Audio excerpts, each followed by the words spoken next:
సమాచార సాంకేతిక రంగాన్ని మరో మలుపు తిప్పే అద్భుత శాస్త్ర సాంకేతిక పరిజ్ఞానానికి స్పెయిన్లో జరుగుతున్న ప్రపంచ మొబైల్ కాంగ్రెస్ వేదికైంది.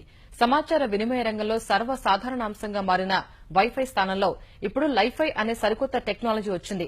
వైర్లెస్ పరిజ్ఞానం కంటే 100 రెట్లు వేగంతో పనిచేయడం ఈ లైఫై ప్రత్యేకత కాగా, అత్యంత సులభంగా ఈ పరిజ్ఞానాన్ని అందిపుచ్చుకోవడం మరో ప్రత్యేకత.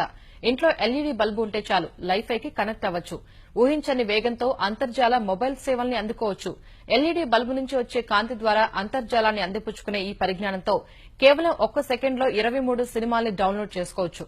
ఫ్రాన్స్ చెందిన OLEDCom అనే అంకుర సంస్థ ఈ లైఫై టెక్నాలజీని ప్రపంచ మొబైల్ కాంగ్రెస్ లో ప్రజలకు పరిచయం చేసింది. ఒకే వైఫై కనెక్షన్ ను ఎక్కువ మంది ఉపయోగిస్తే అంతర్జాల వినిమయం వేగం తగ్గిపోతుంది.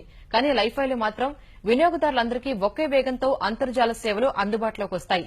ఈ పరిజ్ఞానం పూర్తిస్థాయిలో అందుబాటులోకి వస్తే విమానాలు, రైళ్లు, హోటళ్లు, ఆసుపత్రుల్లో నాణ్యమైన అంతర్జాల సేవలు అందుబాటులోకి వస్తాయి.